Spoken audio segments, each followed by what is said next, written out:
เราไม่เอาเอาต่อไปเราไปเข้าบทเรียนกันเลยเนาะ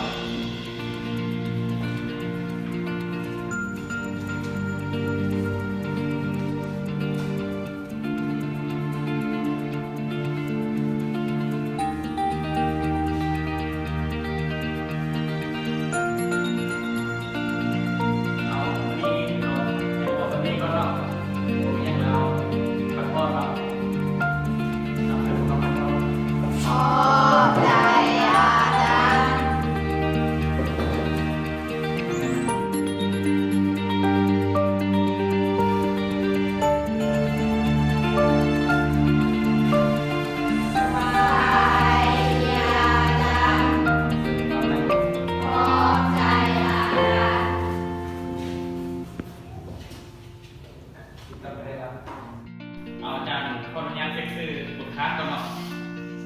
นางพจน์มานางสุวรรณพรนางกีมานางครอบอยู่นางวันนี้บุญมานางเกียวตาวันจะส้มมาโอ้เป็นยังไงครับมีครับเห็นแต่เราแทงไกลเส้นแล้วเราเนี่ยผมมาเห็นแต่เราเห็นให้อยู่ไกลนางเห็นนางวันนี้นะ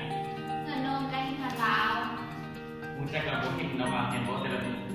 เรามาอยู่มาพร้อมกันแต่ว่ามาพร้อมเรียนแล้วเราขึ้นห้องโอ้เป็นยังเราถึงไปขึ้นห้องสักนิดหนึ่งลงกระบุงลงขึ้นกัน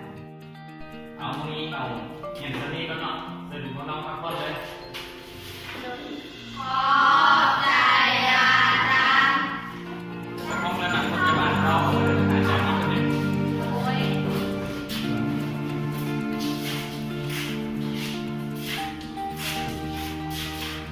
พักผ่อนเลยจ้ะ